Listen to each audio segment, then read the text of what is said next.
spécialiste, mon ami, merci pour cette intervention et surtout tout le monde, bonsoir, hello, greetings, salam alaikum.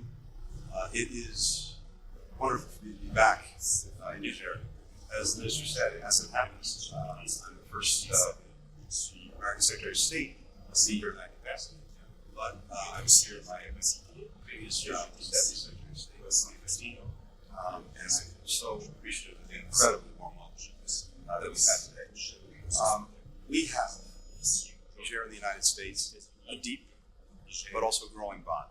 We have a genuine and responsive partnership that allows us increasingly to deliver for our people on our shared priorities.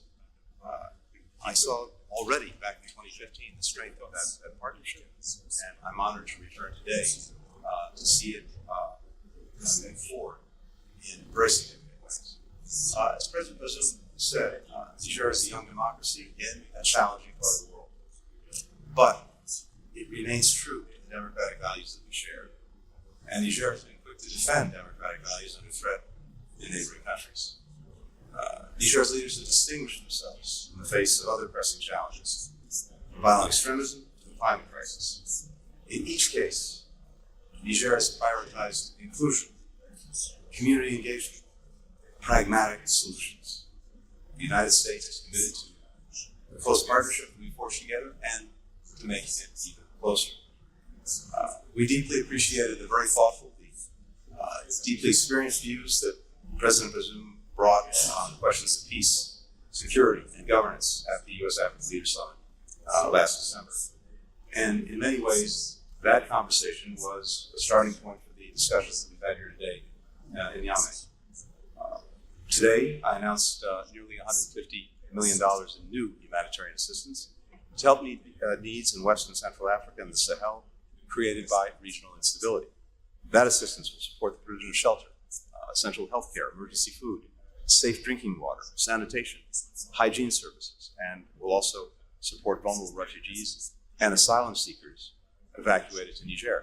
And I have to say, the generosity of Niger, of its people, to so many refugees, so many displaced persons, is remarkable. We are also supporting investments in the long-term security of Niger, investments that you heard the minister refer to, help make Niger's law enforcement more effective in combating terrorism, strengthening border security, enhancing counter-narcotics capacity, stemming trafficking, helping to investigate, prosecute, and ultimately reduce terrorism, violent extremism. We're committed to continuing to invest in the resilience of democracies to a wide range of threats and challenges, from corruption to disinformation. And we continue to support a free and independent press, as we have done in Niger for decades. In the coming months, we're going to actually welcome another cohort of Nigerian media professionals to the United States, an opportunity to meet fellow journalists and practitioners, to exchange lessons learned and participate in training and other professional development opportunities. We're also supporting President Bazoum's remarkable disarmament, demobilization, reintegration, and reconciliation program. I saw this for myself firsthand earlier today. Over the past couple of decades, what we've learned is that to effectively counter violent extremism, we have to find ways to create alternative pathways that give former combatants an opportunity to build a real future for themselves. When I had a chance to meet earlier today with young people who completed this program, I heard about their experiences, their ideas for preventing the spread of violent extremism. And again, I think this program can and should be a model for many others.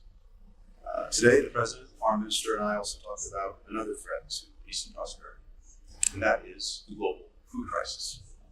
Now, this has been something that has been long in the making. A combination of climate change, of COVID, of various conflicts, has created an almost perfect storm. Now, over the past year, Russia's aggression against Ukraine has just added fuel to an already burning fire, driving up food and fertilizer prices for Nigerians, for many others, putting millions at risk of going hungry. We've been supporting immediate interventions to help those facing acute food insecurity. Just since the aggression by Russia against Ukraine a year ago, we contributed an additional $13.5 billion to address food insecurity around the world, but most of that has gone to Africa.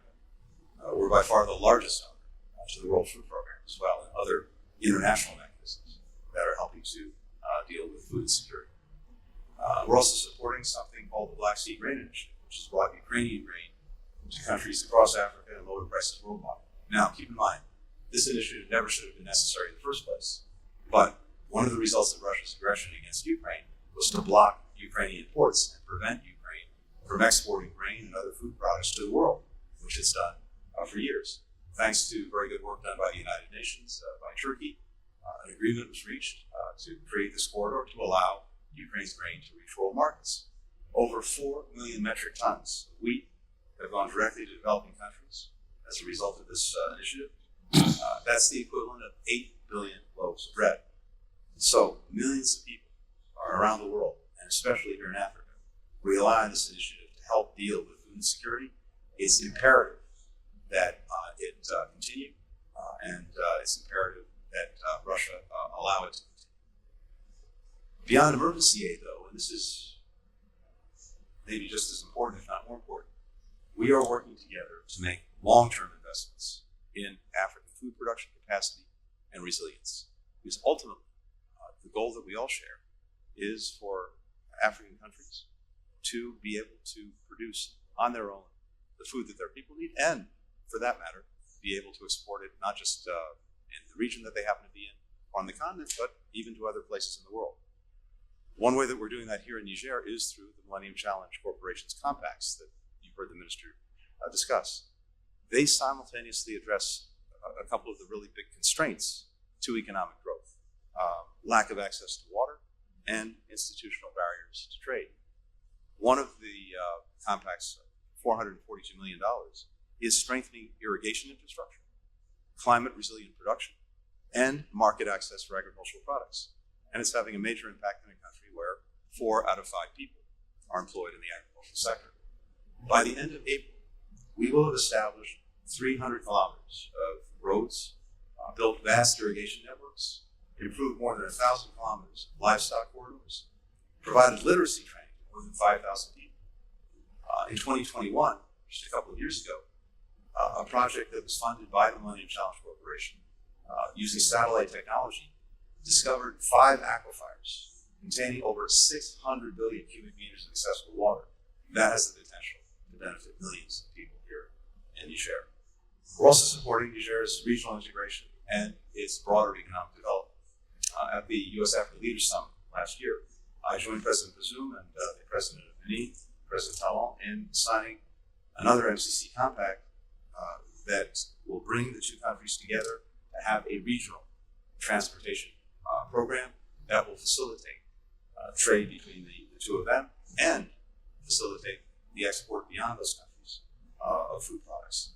It'll make it faster and safer to transport and export goods from Niger along rehabilitated roads and across borders. Ultimately, it will connect Niger to bigger markets and even greater opportunities. In all of our meetings, President Bazoum raised the importance of education because he knows that the single most important contributor to the future of any country is its human resources and giving them the ability to reach their full potential. And that starts with education. Under President Bazoum, Niger has prioritized building and improving girls' schools to ensure that they can get a good education and acquire the skills they need to participate fully in the economy. USAID is assisting this mission, including with programs to increase girls' primary school enrollment, provide career training opportunities, deliver distance education for girls who can't go to school because they live in a high insecurity area. We're a major contributor in the United States to the Global Partnership for Education, which has identified Niger as a priority country and is providing nearly $200 million to strengthen the formal education system here. There are so many other ways in which we are working together to deepen this partnership, and we began a discussion, a long discussion between our teams. We're going to continue it shortly over dinner because there's so much to talk about. But in all of this, I come back to the fact that Niger is really an extraordinary model at a time of great challenge, a model of resilience, a model of democracy, a model of cooperation. It's one that we deeply value and deeply respect. Merci. Monsieur le secrétaire d'État, pour ce mot introductif. Nous allons à présent donner la parole aux représentants des médias. Nous avons une liste. Elle n'est pas très longue, je vous rassure. Nous avons d'abord Monsieur Michael Crowley, New York Times.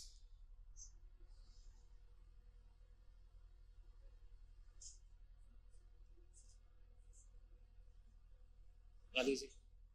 Thank you, Mr. Secretary, Mr. Minister. Mr. Secretary, we've seen growing activity in the region by the Russian Wagner Group as countries turn to Russia to address their security concerns, given that the US and also French efforts in recent years have not succeeded in quelling terrorist and extremist threats to these countries. I understand that you believe that working with the Wagner Group is bound to end badly for these countries, but I just wonder if you can talk about what specifically the US and its allies can offer these countries that Russia cannot. And Mr. Minister, related to that, why do you think so many countries in this region have been turning to the Wagner Group for assistance? And what lessons do you draw from their experiences so far? If I may just add a brief question for you, Mr. Secretary, on Ukraine. Poland's government said today that Poland will be sending fighter jets to Ukraine. Can we have your reaction to that, please? And does that change at all the Biden administration's thinking about potentially providing fighter jets of our own? Thank you. Thank you, Mike. I'm happy to start. And actually, let's just take the last question first and go to the broader question. With regard to the decision by Poland to provide jets to Ukraine, look, these are sovereign decisions for countries to make what they will provide to Ukraine to help it defend itself against the Russian aggression. We, of course, are working closely with dozens of countries on these questions, but different countries are doing different things in response to what they have and what the perceived needs are. Our focus has been on doing everything we can to make sure that Ukraine has what it needs, what it can use, and what particularly it needs in this moment, dealing both with the offensive that we're seeing from Russia across the Eastern Front, but also in preparation for its own actions in the weeks and months to come as it seeks to take back more of the territory that Russia has seized from it. So we've done this throughout in close consultation with Ukrainians and with our partners. And as I said many times before, I think it's a mistake to get focused on any particular weapon system at any given time. We know that there are basic things that Ukraine needs, whether it's air defenses, whether it's artillery, whether it's ammunition, whether it's armored vehicles, and the like. Secretary Austin, as you know, led a very, very successful process bringing together dozens of countries to help find and coordinate that assistance.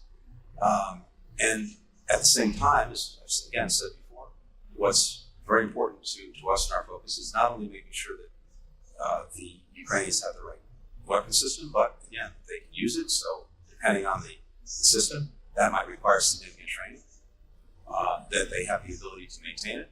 Again, depending on the system, that can be more or less complicated, and that it fits into a comprehensive plan. So it's a long way of saying that's been our approach all along. It remains our approach, and individual partner countries will, again, make their own decisions about what they can provide when they can provide it. When it comes to Wagner and the security question more broadly, first, what is, I think, the most effective way, and this is something where, again, Niger has really been in the lead.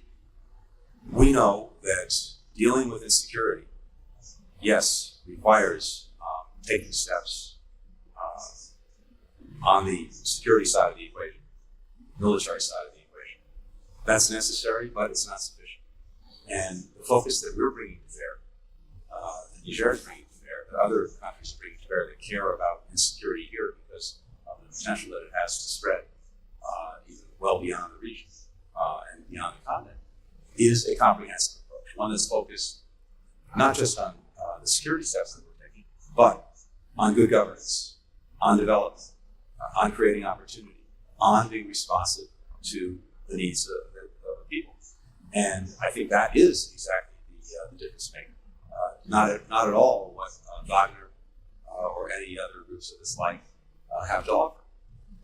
And I think what we've seen already, it's not just, we know this is going to end badly, we've already seen it end badly in a number of places. Where Wagner has been present, bad things have inevitably followed. It's not proven to be an effective response to insecurity. And at the same time, we've seen countries that find themselves weaker, poorer, more insecure, less independent as a result of an association with Wagner. And we've also seen Wagner engage in the exploitation of a country's resources, bring corruption with it, bring violence with it, overall worsening security, not improving it, and engaging in human rights abuses at the same time.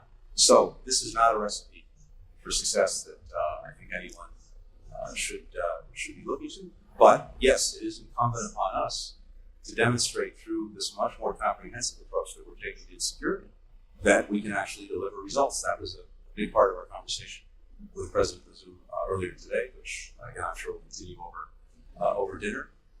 But I think you're going to see very, very concrete results. Last thing I'll say is this. I mentioned the disarmament and demobilization and reintegration program here. That too should be a model that's integrated in what we're doing regionally, because you can see the results. Bien, merci. Donc, je voudrais compléter la réponse du secrétaire d'État. Et pour nous, le premier principe, c'est que cette guerre, c'est à nous de la mener. Ce n'est pas nos partenaires de faire la guerre à notre place. C'est ça le malentendu chez certains. Donc, par conséquent, c'est à nos pays, c'est à nous de nous battre, de faire en sorte que nos partenaires ne peuvent venir qu'en appoint. C'est ça notre doctrine. C'est ça qui doit être la doctrine. C'est ça le malentendu qu'il y a eu. C'est que d'autres, les réactions que nous voyons un peu aujourd'hui sur les réseaux sociaux, c'est qu'on dit que nos partenaires ont échoué dans certains pays à vaincre, à faire la guerre, mais ça, c'est un malentendu. La guerre, c'est à nous de la mener. Donc, par conséquent, nous n'avons jamais eu chez nous l'illusion de croire, ou bien de faire croire à nos populations que cette guerre doit être faite et menée par nos partenaires à notre place. Ça, c'est le premier principe. Le deuxième principe, c'est que, comme le disait tout à l'heure le secrétaire d'État, nous avons eu le débat, c'est que cette guerre, on ne l'amène pas seulement qu'avec des armes, on l'amène de manière holistique. Il faut d'abord avoir régler en même temps les problèmes de gouvernance, les problèmes de cohésion nationale qui n'ont pas été réglés ailleurs. Les terroristes profitent des failles en matière de cohésion sociale, de cohésion nationale. C'est pour ça que nous avons des instruments pour mener cette négociation permanente entre les communautés pour éviter effectivement qu'il n'y ait un effondrement à ce niveau-là, qu'il n'y ait un affrontement.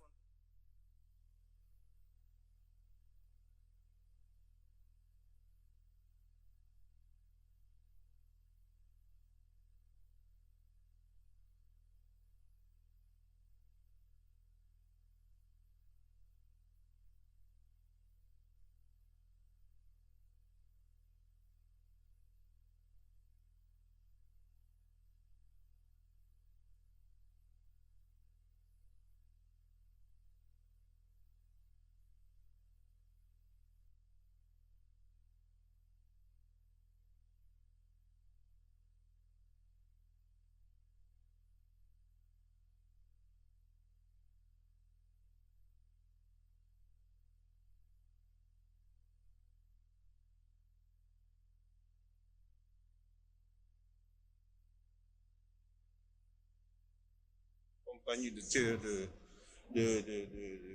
de mercenaires sud-africains à l'époque. Et évidemment, nous considérons que ces éléments-là, ce type de force hétérogène de mercenaires, nous ne pouvons pas l'accepter dans notre espace. Il y a eu un communiqué de la CEDEAO à cet égard. Et aujourd'hui, le bilan est lequel? C'est que nous constatons que Wagner n'est présent que dans les États faillis ou en faillite, ou en voie de faillite. Prenons des exemples, je ne vais pas les citer, il suffit de regarder autour de vous. Deuxièmement, le bilan est plus que catastrophique. Je ne pense pas qu'il y ait eu une avancée quelconque dans les succès de ces pays-là, là où se trouve Wagner. Et c'est pour ça que c'est un challenge pour nous. Nous sommes aujourd'hui en train de nous battre pour démontrer que, d'abord, notre conception, notre vision de la manière de mener cette guerre est la bonne. Deuxièmement, que nos institutions démocratiques peuvent vaincre le terrorisme. En fait, qu'il n'y a pas d'autre alternative, tout simplement, dans cette lutte pour vaincre le terrorisme que ce modèle d'État. Donc voilà un peu les enjeux dans lesquels nous sommes. Et je crois que l'avenir immédiat nous donnera raison. Voilà la réponse que je peux donner à votre question. Merci. Merci, Monsieur le ministre d'État. Moussa Kaka, RFI.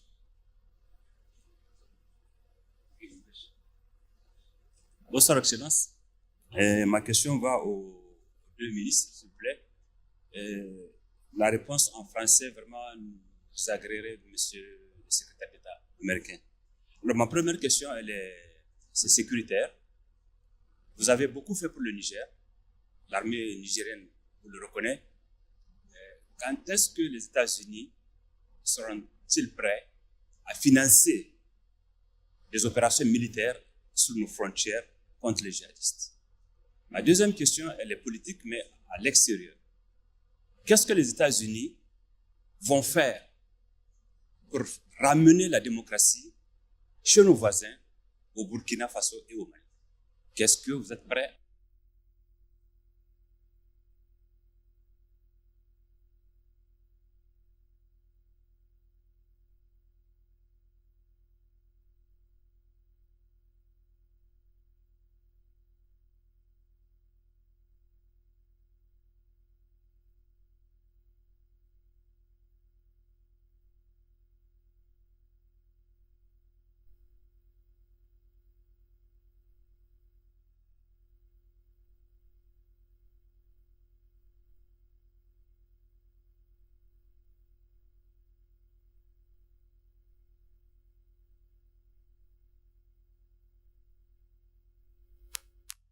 Parce que tout ça coûte de l'argent. Donc il y a un soutien réel et qui dure depuis des années et que nous renforçons. Mais j'insiste sur le point que le ministre a si bien évoqué, que tout en faisant cela, cette approche holistique, pour nous, pour nos deux pays, ça c'est la clé du succès. Et là aussi, il y a un investissement très très important. On a évoqué par exemple les projets de Millennium Challenge Corporation. Le ministre a évoqué le total de nos investissements dans ces projets, qui eux aussi sont très importants pour éviter que les gens basculent dans l'extrémisme ou le terrorisme. Et il y en a pour des centaines de millions de dollars. Nous parlons avec le président Bazoum et le ministre des questions des défis que nous voyons dans la région, y compris un recul démocratique des coups militaires qui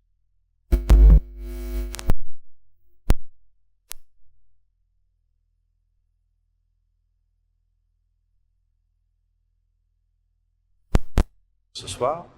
Mais je pense qu'il faut effectivement être tous très clairs sur la nécessité des voisins de retrouver leur parcours constitutionnel et démocratique. Je pense que c'est suffisant ce que dit le secrétaire d'État. Il va de soi que tout à l'heure, je vous ai parlé du volume du financement direct à travers l'USAID, à travers le MCC, et à travers les équipements, la formation de nos forces armées, et à travers les renseignements qu'ils nous donnent. Tout ce volume-là, j'ai donné un chiffre, j'ai dit pas moins de 1000 milliards de francs CFA. Je pense que, et en plus, il y a d'autres types d'interventions dans le cadre multilatéral que nous ne pouvons pas évaluer ici, mais qui sont énormes. Nous avons vu, par exemple, les engagements de la Banque mondiale aujourd'hui au Niger, nous sommes le deuxième pays après le Nigeria en Afrique aujourd'hui comme engagement de la Banque mondiale. Tout ça, c'est une forme de solidarité de nos partenaires à travers aussi cet effort multilatéral sans précédent. C'était inimaginable il y a quelques années. Donc voilà, ça ne se limite pas à l'investissement de manière directe en termes de financement de nos opérations. Je pense que nous faisons la guerre, c'est à nous de la faire, je tiens à le dire, et c'est important. L'appui de nos partenaires, nous en avons besoin, aussi bien sur le plan militaire strict que sur le plan civil, mais pas qu'ils fassent la guerre à notre place. Ça, c'est extrêmement important. Donc, s'il y a un malentendu à cet égard, on ne va pas s'en sortir. Donc, je pense et nous saluons cet engagement des États-Unis à nos côtés. Et nous pensons que ce modèle-là, que le pari que nous avons fait sur la démocratie, sur la stabilité des institutions démocratiques, pour vaincre le terrorisme, ce pari va gagner. Nous allons gagner ce pari contre le modèle autoritaire et le modèle criminel d'association criminelle que nous voyons ailleurs. Ce n'est pas un modèle pour nous. Il est en échec du point de vue de la lutte contre le terrorisme sur le plan sécuritaire sensu stricto. Il est aussi en échec sur le plan des perspectives de développement, tout simplement. Parce qu'aujourd'hui, je ne pense pas que ceux qui sont derrière Wagner ont d'autres propositions en termes d'aide au développement, en termes d'aide civile. Ils n'en ont pas d'autres. Ils n'ont pas d'autres propositions que celle-là. Donc voilà, l'avenir dira qui a raison. Nous sommes, nous, certains que c'est nous qui avons raison. Voilà la réponse que je peux vous donner. Merci, Monsieur le ministre d'État. L'avant-dernière question. William Moldin du Wall Street Journal. Bien, voilà.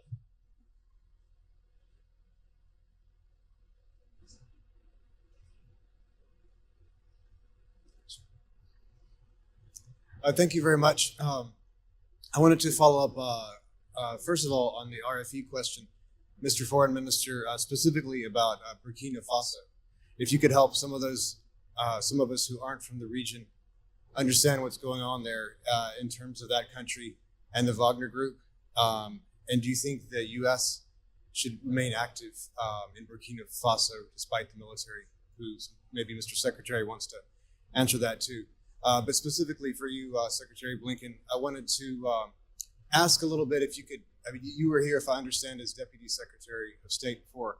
And, you know, I'm sure there were efforts for humanitarian aid and other types of assistance back then in the economic and humanitarian space. What types of programs are working, or paint us a picture? Some of the programs you mentioned today with the Lithium Corporation, how specifically do you see that helping this country avoiding falling into some of the pitfalls of extremism, hunger, and migrant crises that we've seen before? Thank you.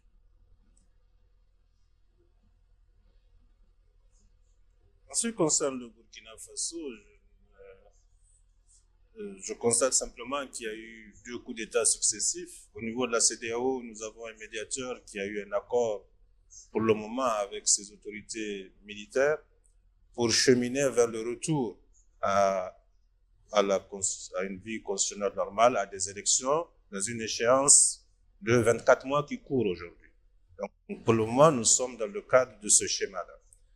Deuxièmement, nous constatons que la situation sécuritaire s'est encore détériorée et nous sommes très inquiets par rapport à cette dégradation continue de la situation sécuritaire. Quant à la présence de Wagner au Burkina, nous ne sommes pas encore, nous pensons, les informations que nous avons ne nous permettent pas de dire que Wagner est encore au Burkina Faso. Notre souhait,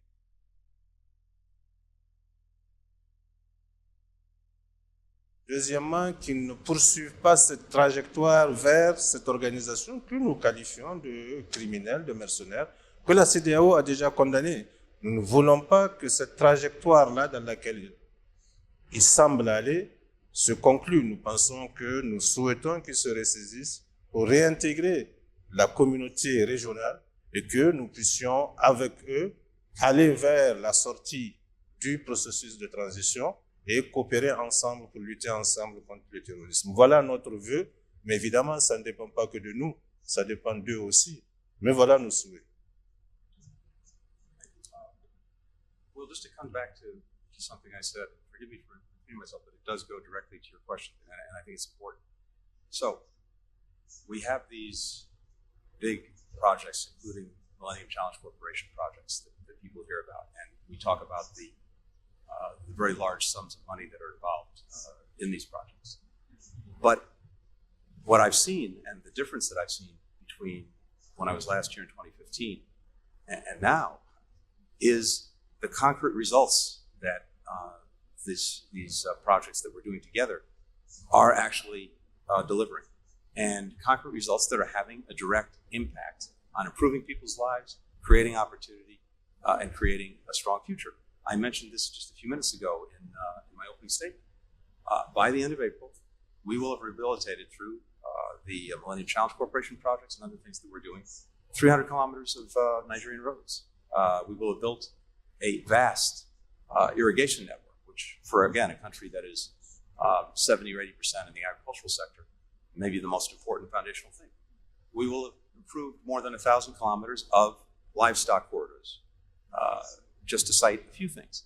But what does that translate into? It translates into people having much greater opportunity to actually cultivate the land that they enjoy, to bring their products to market in ways that they couldn't before, and at the same time, create many new jobs.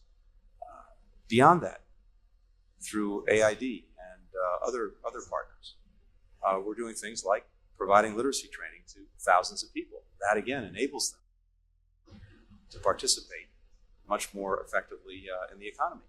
I mentioned, too, this remarkable discovery, again, an MCC-funded project of the 5 aquifers, 600 billion cubic meters of accessible water.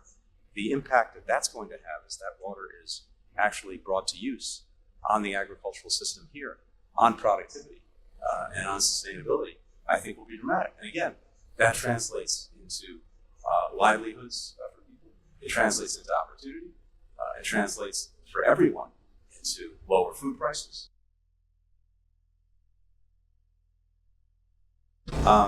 Through everything that we're doing as partners here, it's less about the program, whatever it's called, the amount of money, as great as it is. It's about the fact that it's actually producing concrete results, concrete opportunities, concrete development, which is foundational to Niger's strength and resilience as a democracy. Si. La dernière question, c'est la radio-télévision du Niger, Madame Nadia Nomad.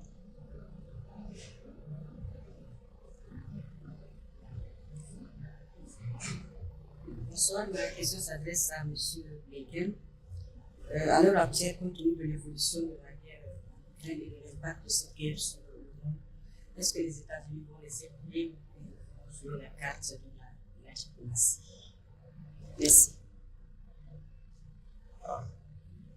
So with regard to Ukraine and to the Russian aggression against Ukraine, let me say a couple of things. First of all, no one wanted this war. No one wanted this aggression. Maybe the only person who wanted it was Vladimir Putin. We worked very hard when we saw the storm clouds rising. We had information about what the Russians were planning to do. We tried to prevent it with diplomacy. And I spent months, as did my colleagues, engaging with Russia to see if we could head off its aggression. I think what we learned in the process is that the reason for this aggression is because Vladimir Putin believes that Ukraine shouldn't exist as an independent country. In his mind, it's part of Russia. And so he tried to seize it back. I know that there are dozens of countries in Africa in particular who, having been on the receiving end of imperialism, can appreciate why it was so important to stand against it and to make sure that a big country like Russia, couldn't simply try to erase another country by force, change its borders, eliminate its independence. The minister said it very eloquently at the very start of this press conference, this is bigger than Ukraine. It really is about the principles that are at the heart of the international system that after 2 world wars, countries came together and said, we need, if we're not going to have another world war, territorial integrity, independence, sovereignty. And if we allow those principles to be violated anywhere, they're in danger everywhere. Because the message to a would-be aggressor, if Russia can get away with what it did and what it's doing in Ukraine, the message to another would-be aggressor, maybe in Africa, maybe in the Middle East, maybe somewhere else, is if they can get away with it, so can I. And that leads to a world of conflict. It leads to a world of violence. It leads to a world where countries that have imperial designs on others will carry the day. So that's why it's been so important, I think, why so many countries around the world have stood against the Russian aggression. Just a few weeks ago, 143 countries at the United Nations, 3/4 of the countries in the world, stood up and voted in opposition to Russia's aggression.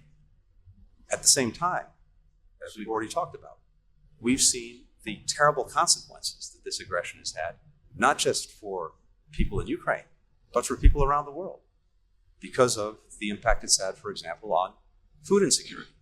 And we talked about this earlier. Ukraine was one of the biggest exporters of wheat and grain to the world, including to Africa.